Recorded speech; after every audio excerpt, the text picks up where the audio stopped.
नमस्कार, मैं हूं दीपक और आप देख रहे हैं डीएस के टॉक्स। बिग बॉस 17 और बिग बॉस 17 के पहले बिग बॉस 16, ये दो सीजन ऐसे हैं जहां पर बिग बॉस ने अपना एक अलग ही एंथम बनाया। लेकिन इस सीजन में जिस तरीके से घटनाक्रम घटित हो रहा है और जिस तरीके से चीज़ें जा रही हैं, मुझे लग रहा है कि वो जो एकता कपूर का फेमस एक सीरियल था ना, सास भी कभी बहू थी, उसका जो टाइटल ट्रैक है ना, उस गाने में थोड़ा सा रद्दोबदल करके उस गाने को अपना एंथम बना लेना चाहिए। और गाना कुछ ऐसा होना चाहिए कि क्योंकि छाछ भी कभी दही थी, टिनिन टिनिन टिन, टिनिन टिन टिनिन टिनिन टिन। एक बॉयफ्रेंड आता है, एक बॉयफ्रेंड जाता है, खोपचे में चुम्मा लेकर, क्योंकि चिंकी भी चरित्रवान है। टिनिन टिनिन टिन, टिनिन टिन। अभिषेक भी बलवान है। टिनिन टिनिन टिन, टिनिन टिन। अंकिता सबसे महान है। टिनिन टिनिन टिन। मेकर्स को क्या लगता है कि हम यानी कि जनता चूतिया हैं। हम लोगों को मेकर्स कह कर के चूतिया बना सकते हैं और उन्हें इस बात का कॉन्फिडेंस या ओवर कॉन्फिडेंस इसलिए और है क्योंकि बिग बॉस की 99.9% ऑडियंस तो वो है जो कि टीवी सीरियल देखती है एक्ट्रेसेस के, और वो ऑडियंस जो कि टीवी सीरियल्स में जिस पर्टिकुलर एक्ट्रेस को देखते हैं, वो जो किरदार को देखते हैं, ऑडियंस को लगता है कि ये एक्ट्रेस वाकई में ऐसी ही होगी। और फिर वही एक्ट्रेस जब रियलिटी शो में आती है तो वही अपना वो जो सीरियल वाला जो मोड था ना, उसको वो कंटिन्यू करती है। लोगों को लगता है वाह वाह वाह, ये रियल में भी महान होगी, झकास होगी। ये जो कुछ अंकिता के ऊपर जो प्रोमो कट रहे हैं, आप बैक सीट ले रही हो, आप खुल करके नहीं बोलती हो, मनारा आ गई है तो आप मतलब दो पहियों के साथ एक तीसरा पहिया आपको नहीं बनना है। ये जो अंकिता को महिमा मंडित करने वाले जो प्रोमो कट रहे हैं, अंकिता अगर मिडिल फिंगर दिखाती है तो उसके ऊपर कुछ नहीं बोला जाता है, पति को लतियाती है तो होस्ट कुछ नहीं बोलता है, लेकिन ऐसी अंकिता को मेकर्स बढ़ा चढ़ा करके प्रस्तुत कर रहे हैं। और सबसे बड़ी बात है कि अंकिता तो अपने पति के साथ आई है ना, तो उन्हें मुन्नी बदनाम की क्या जरूरत है। लेकिन आप देखें कि कैसे वहां पर कसौटी जिंदगी वाला या अनुपमा वाला एक अलग ही ट्रैक चल रहा है और जबरदस्ती में मुन्नी बदनाम को बीच में घुसेड़ा जा रहा है। भाई ये टोटल स्क्रिप्ट है टीवी सीरियल वाली। लेकिन आपने देखी है बिग बॉस की नेक्स्ट लेवल की बेशर्मी, जब वो विकी को बार बार एक टोंट मारते हैं कि विकी ये फिक्शनल जो नहीं है, ये रियलिटी शो है, विकी द स्क्रिप्ट राइटर, आप ओवर स्मार्ट हैं, अंतर्यामी हैं, आप सारे सीजन घोट घाट के आए हैं, लेकिन ये एक रियलिटी शो है, या कुछ भी फिक्शनल या फिक्शन नहीं होता है। लेकिन जो ट्रैक चला रहा है ना ये बिग बॉस, मुन्नी, मनारा और अंकिता, भाई ये तो ट्रैक वही कसौटी या फिर छाछ भी दही या फिर वो रिश्ता क्या कहलाता है, मतलब लव ट्रायंगल चल रहा है। एक तरफ आप देख ही रहे हैं वो एक फूल दो माली चल रहा है, अब इधर भी एक फूल दो माली। और सबसे बड़ी बात तो ये है कि ये जो एक अलग ट्रैक हम पर थोपा जा रहा है ना कि मुन्नी, मनारा और ये अंकिता, भाई अंकिता को तो आई डोंट थिंक कि ये मनारा या मुन्नी के की दोस्ती या ऐसी कुछ खास जरूरत होगी, क्योंकि अंकिता मैडम तो बाहर से अपना एक फूल साथ में लेकर के आई है ना, जिसका नाम है विकी। मतलब एक महिला जो मतलब अपने पति के साथ में आई है और बार बार बोलती भी पाई गई है कि Vicky I am feeling ignored, Vicky I am feeling ignored, mamma आप चिंता मत करो मैं हूं यहाँ पर। हाँ बेटा दिख रहा है तुम कितनी हो यहाँ पर। फिर अरे बाप रे, बुढ़िया ने तो एक्सपोज कर दिया। खैर मेरे फैन आर्मी को बोल दिया है कि ऐसी मेरी सास को ललिता पवार बोलना। तो वो अंकिता जो कि बाहर से ऑलरेडी अपना एक फूल साथ में लेकर के आई हैं, अपनी बहन को साथ में लेकर के आई थी, लेकिन आप देखें कि कैसे पब्लिक को कह करके बेवकूफ़ बनाने के लिए एक अलग स्क्रिप्ट चलाई जा रही है। और ये जो स्क्रिप्ट है इसमें अंकिता भी इक्वली पार्टिसिपेट कर रही हैं, बढ़ चढ़ करके मैं रिश्तों को वो लेकर के प्रोटेक्टिव हूँ। वही वो प्रियंका चहार चौधरी जगत माता वाले डायलॉग की रिश्तों को लेकर के प्रोटेक्टिव हूँ, मैं ये चाहती हूँ, ये वो चाहती हूँ। ये सब क्या भैया निंजा टेक्निक है पब्लिक को कह करके चूतिया बनाने की। और ये जो कल रात का एपिसोड था, ये कल रात का एपिसोड अगर आपने देखा है और फिर आपने वीकेंड के बाद का प्रोमो देखा है तो यार अब तो आपको इजीली समझ में आ जाना चाहिए सीक्वेंस ऑफ इवेंट्स कहें या जो क्रोनोलॉजी रही है, कैसे वहाँ पर एपिसोड के स्टार्ट में ये मनारा अपने दुखड़े या छिले हुए गुर्दे दिखाती है। हम क्या अंकिता के सर्वेंट, सब अपने आप को हल्क समझते हैं, आई एम क्लूलेस, मैं कुछ खा रही हूँ मुझे पता ही नहीं मैं क्या खा रही हूँ, मैं नॉमिनेटेड थी तो मेरे पास नहीं आया, बिग बॉस घर जाना है, big boss open the door, I am clueless. अब यहाँ पर एक मज़ेदार बात आपको देखने को मिली होगी कि मनारा चोपड़ा को जब लोग ये समझा रहे थे, जब ये मनारा बाहर जाने की जिद कर रही थी सुपारी चबा चबा के, तो मनारा के साथ में कौन बैठी थी? रिंकू चौधराइन। ये रिंकू चौधराइन जो कि एक दिन पहले अनुराग को तो बहुत ज्ञान दे रही थी कि तुम शो की रिस्पेक्ट नहीं करते हो, बार बार बाहर जाने की बात करते हो, लेकिन कल के एपिसोड में ये रिंकू चौधराइन के वो तेवर बिल्कुल देखने को नहीं मिले जब ये मनारा बार बार कह रही थी मेरे को नहीं रहना ऐसे लोगों के साथ, मैं नहीं रह सकती, I am clueless, I am eating but what I am eating मुझे पता ही नहीं है, मैं नहीं रह सकती। तब तो नहीं बोली ये रिंकू चौधराइन हवेली वाली कि भैया तुम शो की बेइज्जती कर रही हो। तो ये सेलेक्टिव मोरालिटी जो ये रिंकू जैसे लोग लेकर के चलते हैं ना, अंकिता ने भी पिछले वीकेंड के बारे में जब ये अंकिता और मनारा का झगड़ा हुआ था तब अंकिता भी बोली थी मुझे नहीं रहना इस घर में। तो आप देख लें कि रिंकू जो कि बिग बॉस की पोटेंशियल फेवरेट बनी घूम रही हैं, और ये रिंकू मैडम जिन्होंने एक दिन पहले ही अनुराग को 3 वीक का चैलेंज दिया था कि वो तो नहीं जाएंगी। अरे भैया अब अगर आप पीछे पलट करके देखें तो आपको सारी चीज़ें ऐसा नहीं लग रहा है एक फ्लो के तहत घटित हुई हैं कि वीकेंड का वार आए, उसके पहले ये मुन्नी बदनाम मनारा अंकिता इनका जो ट्रायंगल है रिश्ता क्या कहलाता, दोस्ती दोस्ती ये वो साथ ही साथ एन वीकेंड के पहले जिस तरीके से तहलका ने कॉलर पकड़ लिया, गला पकड़ लिया है, उसके बाद ये अभिषेक जो कि चढ़ पड़ता है, वो तो मंजुलिका से भी घटिया एक्टिंग कर रहा है, चिल्ला रहा है, चीख रहा है ऐसे करके।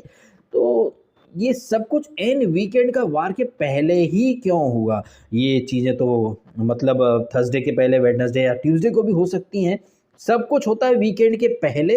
और फिर सलमान खान, अरे सलमान खान तो है नहीं इस बार, तो करण जौहर हैं, वो आकर के बैठ जाएंगे तो ऐसा मनारा तुम यही करती रहती हो, अरे अंकिता डंकी की चोट पर बोलो बैक सीट क्यों ले रही हो, मनारा तुम रोती रहती हो, ये मुन्नी बदनाम तुम्हारी क्या प्रायोरिटी है, ये है वो है। कहने का मेरा मतलब है कि मंडे से लेकर के वेडनेसडे तक जो कुछ होता है वो सिरे से इग्नोर, और पॉइंट्स कौन से पिक होते हैं, सिर्फ और सिर्फ थर्सडे के एपिसोड में जो कुछ दिखाया जाता है वो पकड़ लिया जाता है। उसके बाद फिर बिग बॉस की बेशर्मी है कि जो भी फीडबैक होते हैं वो जनता के बेसिस पर होते हैं, ये एक रियलिटी शो है, या कुछ भी फिक्शनल नहीं है।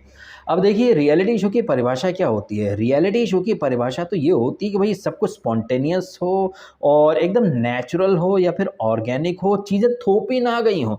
लेकिन आपने देखा था इस वीक की शुरुआत में ही मुन्नी बदनाम और मनारा को कन्फेशन रूम में बुला लेता है बिग बॉस, और बिग बॉस हिंट देता है कि मुन्नी अपनी प्रायोरिटीज़ को लेकर के क्लियर हो जाओ। प्रायोरिटीज़ क्या हैं? जैसे शिव के साथ में निम्रत को बांध दिया था, उसी तरह मेकर्स जो है वो मुन्नी के साथ इसको हिंदी की गाली को चिपका रहे हैं। अब मुन्नी जो कि कुछ और नहीं सिर्फ बेबी सिटिंग करता है, इसको मनारा को लेकर के बैठ जाता है, मेरे बच्ची जो पिएगी पोटी कर दी छाप कर लेते हो, ये बेबी सिटिंग सेंटर खोल दिया है और उसमें पहरेदार बना के बिठा दिया है इसकी अंग्रेजी की गाली को।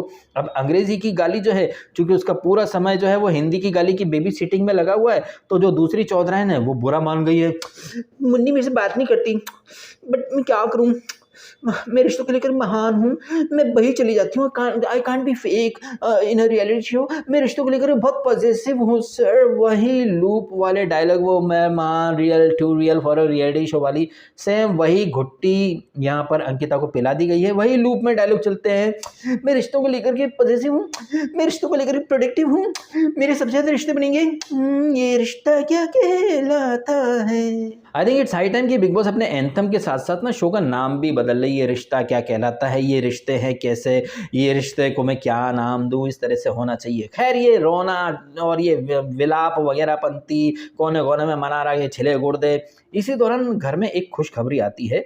नील जो कि दूसरे ग्रुप का मुखिया है, जो कि पूरे सीजन के लिए नॉमिनेटेड हो चुका है, तो बिग बॉस ने यहाँ पर बोला कि टाइम बहुत अच्छे तरीके से चीज़ों को लेवल कर देता है, time is a great leveller.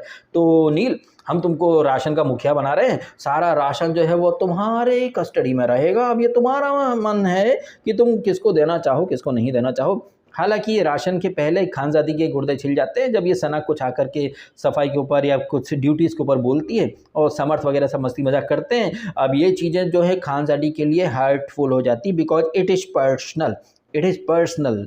मैंने पहले भी ये बात कही है कि भैया नेशनल टीवी पर देयर इज़ नथिंग पर्सनल, और अगर आप इतने ज़्यादा सेंसिटिव हो कि छोटी छोटी चीज़ आपको चुभ जाती है तो इट्स बेटर कि आप दरवाज़ा बंद कर लो, उस पर 17 ताले लगा लो और फिर कंबल ओढ़ करके बैठ जाओ, बिकॉज सामने से कोई कुछ भी बोलेगा तो आपके लिए हर चीज़ पर्सनल हो जाएगी, फिर 17 तरह के मुंह बनाओगे।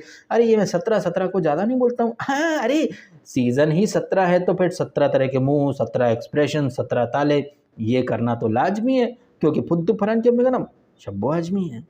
एनीवेज तो यहाँ पर ये खानजादी के गुर्दे छिले पड़े रहते हैं, कंबल ओढ़ करके लेट जाती है। फिर वो पास्ता का कुछ प्रमोशन वाला टास्क होता है जहाँ पर खानजादी नहीं आती है, ठीक है। बट तुम एक प्रोफेशनल आर्टिस्ट भी हो, तो एक प्रोफेशनल आर्टिस्ट के तौर पर भले ही तुम्हारा मन ना करे, बट कुछ एक्टिविटी हो रही तो उसमें आकर के बैठ जाना चाहिए। लेकिन नहीं, ये खानजादी ओपनली वहाँ पर लेट जाती है। फिर फ़ोन की घंटी बजती है और बिग बॉस ने ये पॉइंट पकड़ लिया कि देखा फ़ोन की घंटी बजी तो पट से ये खानजादी उठ करके आ गई। और मुखिया नील के लिए वो कॉल था बेसिकली। और फिर नील जो रहता है वो राशन वगैरह इधर उधर करता रहता है, उसी के अकॉर्डिंग वो हालांकि सबको बांटता है। अब यहाँ पर अभिषेक जो रहता है वो इसके अनुराग के कान में कुछ कहता है, पता नहीं क्यों, शायद उसने अभिषेक ने बात घुमा दी कि वो मनारा उसके साथ चली गई है। बट मेरे को ऐसा फील आ रहा है कि शायद अनुराग को प्रोवोक किसी दूसरे तरीके से कर रहा था कि भाई तू भी नॉमिनेटेड था पूरे टाइम, बट तेरे को ये प्रिविलेज नहीं मिला था कि सारे राशन का मालिक तू बने। लेकिन यहाँ नील देखो, एक दिन पहले ही पूरे सीजन के लिए नॉमिनेट हुआ है, अब उसे राशन का मालिक बना दिया गया है। शायद ये वाली फीलिंग या फिर ये वाली भावना वो उजागर करना चाहता था या फिर इस तरीके से प्रोवोक करना चाहता था। लेकिन उसने आई थिंक बातों को घुमा दिया अनुराग को ऐसा करके कि वो देख तो तेरी मुन्नी को तो वो मुन्ना लेकर के चला गया है। फिर वो मुन्नी रोती रहती खोपचे में, और मुन्नी को समझाता कौन है? ये रिंकू चौधराइन। रिंकू चौधराइन जो कि एपिसोड के स्टार्ट में इसको, क्या नाम है यार इसका यार, ये नील को समझाती है ना।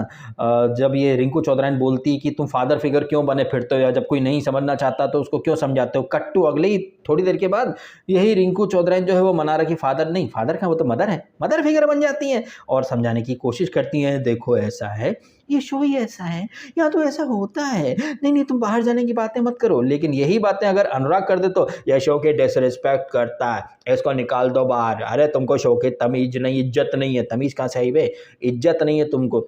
लेकिन इस एपिसोड में शो की डिसरिस्पेक्ट तो खानजादी ने भी करी है। जब वो टास्क चल रही है वो उठ करके नहीं आती है, तो या तो ये खानजादी साइको है या इसके भर भर के मूड स्विंग होते हैं। मतलब पल में तोला पल में माशा, ये वाला तेवर है खानजादी का। तो खानजादी के ऊपर भी वही रूल अप्लाई होने चाहिए जो कि ये रिंकू चौधराइन अनुराग के ऊपर अप्लाई कर रही थी। लेकिन रिंकू चौधराइन ऐसी हैं भैया, एकदम सेलेक्टिव मोरालिटी की मूरत बनी फिरती हैं। नील को बोलती हैं फादर फिगर मत बन, लेकिन खुद मनारा की मदर फिगर बन के बैठ जाती है। नानो मेरे बच्चे तू मत जा, मुन्नी के साथ हम भी बेबी शूटिंग करेंगे तेरी।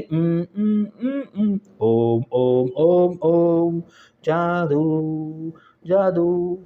एनीवेज जादू से मुझे याद आई जादू की झप्पी। जब एपिसोड खत्म होने आता तो हम देखते हैं कि चिंकी और समर्थ के बीच में कुछ चलता रहता है। समर्थ यानी कि चिंटू अपना अलग ही काउच पर सो रहा है। लेकिन अब क्या है कि चिंटू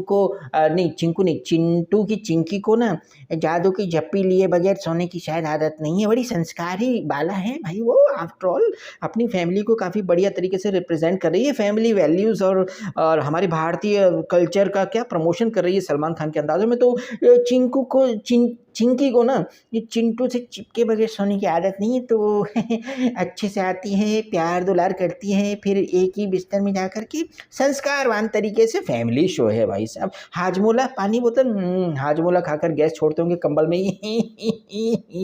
एनीवे कंबल में तो ये भी आ जाती है मनारा बीबी अनुराग के साथ बैठ करके, मेरा दिल नहीं लग रहा, मेरी दोस्ती सब तोड़ना चाहती, मुझको नहीं रहना से घर में, बाहर चल के बात कर ले। ठीक है, तो भाई यही सब लपड़ झंडे पंती चलती रही है। कुछ हैपनिंग चीज़ें तो होती भी नहीं है। हैपनिंग चीज़ें तो भाई साहब आज रात के एपिसोड में होंगी, जहाँ पर ये मोंजुलिका को टक्कर देगा ये अभिषेक, और ये एकदम से सनी पाजी की मिमिक्री या एक्टिंग करने वाला तहलका आज वाकई में सनी देओल वाले मूड में आ जाएगा और गिरबा पर हाथ डाल देगा। ये मजदूर का हाथ है अभिषेक, लोहे को पिघलाकर उसका आकार बदल देता। साले सातों के सातों को घर में घुस के मारूंगा। सातों को साथ में मारने की कसम क्या खाली, सातों अलग अलग घूमने लग गए। अलग अलग से याद है कि इस घर से अलग हो जाएंगे तहलका भाई। तहलका भाई की कुर्बानी लेकर के मेकर्स ने रिंकू चौधराइन को सेव कर लिया है। आफ्टर ऑल रिंकू चौधराइन ने मजाक में तो ये चीज़ नहीं बोली होगी कि मेरे पास 3 वीक का चैलेंज देती हूँ तुझे मैं। अब हम लोग भले ही कुछ भी बोल रहे हैं, लेकिन रिंकू चौधराइन को कहीं ना कहीं किसी बात का एक आश्वासन या फिर किसी बात का एक कॉन्फिडेंस तो था ही ना, कि जिसकी वजह से उन्होंने बोल दिया कि 3 वीक अनुराग। एक तो ये ए नाम वाले इतने हैं यार, कन्फ्यूजन हो जाता है कि ऐश्वर्या है, अनुराग है, अभिषेक है, अंकिता है, भाई इतने ए नाम वाले भाई मतलब दिमाग का झोपड़ा हो जाता है इस चक्कर में। तो ये अनुराग को रिंकू ने वो जो चैलेंज दिया था वो इसी बिना पर दिया था कि शायद उन्हें पता होगा कि वो 10 वीक तक नहीं जाएंगी। आफ्टर ऑल वो रिंकू चौधराइन है, बिग बॉस नाम की हवेली की चौधराइन। अब भाई हवेली वाली मालकिन है तो फिर इस शो का नाम आओ कभी हवेली पर ऐसा भी रख दिया जा सकता है। तो इन सारी चीज़ों के अलावा एक चीज़ और दिखी, वो अभिषेक का दोगलापन। जब ये खानज़ादी थोड़ा-सा अनकंफर्टेबल और हर्टफुल फ़ील करती है तो यही अभिषेक जाता है कंबल में उसको कंसोल करने। बट यही अभिषेक है ना जो एक दिन पहले वो कन्फेशन रूम में ऐसे करके घोड़ा बन करके बिग बॉस ने कहा था विक्की भैया का घोड़ा बैठा हुआ है, और विक्की भैया के घोड़े ने क्या बोला था, सर ये खानज़ादी को नॉमिनेट करना चाहिए था पूरे सीज़न के लिए, वैसे भी वो इंटरेस्टेड नहीं है। बट उसी खानज़ादी को बाद में कंसोल भी करने जाना है, उसी खानज़ादी के साथ लपाटा भी करना है। आपने मेरे को हर्ट करा, मैं आपके पास नहीं आता। वही अलग ही खिचड़ी चल रही है और उनके फैंस को लगता है कि हम उनके इस ट्रैप में फँस जाएँ और उनकी हाँ में हाँ मिलाना शुरू कर दें। जैसे कि कुछ लोग एक्सपेक्ट करते हैं कि अंकिता अगर रो रही है तो फिर हम भी रोना शुरू कर दें, या फिर ये सुपारी वाली जो लड़की है वो सुपारी चबा-चबा के बोलती है, रोती है तो हम भी मेरे को नहीं रहना। सच बता रहा हूँ यार कि बिग बॉस के इतने सारे सीज़न्स आ चुके हैं, इतने सारे वहाँ पर फेक रिश्ते, फेक आँसू, फेक दोस्ती, फेक दुश्मनी, सब कुछ आपने देख रखा है। सिर्फ़ शो के लिए लोग वहाँ पर दोस्ती रिश्ते की पिपड़ी बजाते हैं। अरे कई रिश्ते तो ऐसे होते हैं जो शो के अंदर ही एकदम द एंड हो जाता है, लेकिन उसके बावजूद भी भाई क्या बताया जाए, लोग मगरमच्छी आँसुओं को रियल मान लेते हैं। हाँ, वो रोई तो देश रोया, अरे मेरा तो कलेजा फट गया उसके आँसू देख करके। Oh my God, shame on you. तुम उसके इमोशन की कदर नहीं कर। मुझे आज भी बहुत हँसी आती है जब ना मैं वो जो था ना ये यार ये क्या नाम इसका यार, एक फूल दो माली वाला, वो चिंटू जब आया था, फिर अभिषेक रोया था। मैं आज भी कुछ कमेंट्स पढ़ के मुझे बहुत हँसी आती जब कुछ लोगों ने मुझे कहा था शेम ऑन यू डीएसके, तुम अभिषेक के आँसुओं को एक्टिंग बोल रहे हो। काट दिया अभिषेक ने, क्योंकि 2 मिनट के बाद ही वो खानज़ादी के पीछे पड़ गया था, फिर उससे लपलपाटा, फिर ये वो। तो भाई इतने सीज़न आपने देखे हैं, अब तक तो आपको रियलिटी वर्सेस एक्टिंग का फ़र्क पता चल चुका होगा। हालाँकि ये सिर्फ़ मेरी एक्सपेक्टेशंस हैं, रियलिटी में तो भाई समाज जो है वो मतलब टीवी वाले समाज के लोगों को कह कर के बेवकूफ़ बना देते हैं और कुछ ठुल्ले बैठ जाते हैं। हाँ दोस्तों वो रियल है, हाँ दोस्तों ये है, हाँ दोस्तों वो है। भाई कुछ नहीं, जैसे ये मना बोल रही थी ना इससे मुन्नी से कि मैं नॉमिनेटेड थी, तू तो आए भी नहीं मेरे पास। तो मुन्नी बोल देता है कि भाई मेरे को इतना कैलकुलेशन है कि तू कहीं नहीं जाने वाली है, फिर वो पिलो फेंक करके चला जाता है। तो ये रूठना मनाना, ये निब्बा निब्बी की लव स्टोरी, भाई अपने को इन चीज़ों में इंटरेस्ट नहीं है। अपन तो क्या कि काफ़ी सारी चीज़ें फॉरवर्ड कर देते हैं, जो इंटरेस्टिंग मसला है ऐसा कुछ मिलता है वो आपके सामने हम रख देते हैं एज़ इट इज़। अब आपके क्या है ओपिनियन, आप भी कमेंट करें। आपने समय निकाला, वीडियो देखा, आपका बहुत बहुत धन्यवाद। Thank you so much.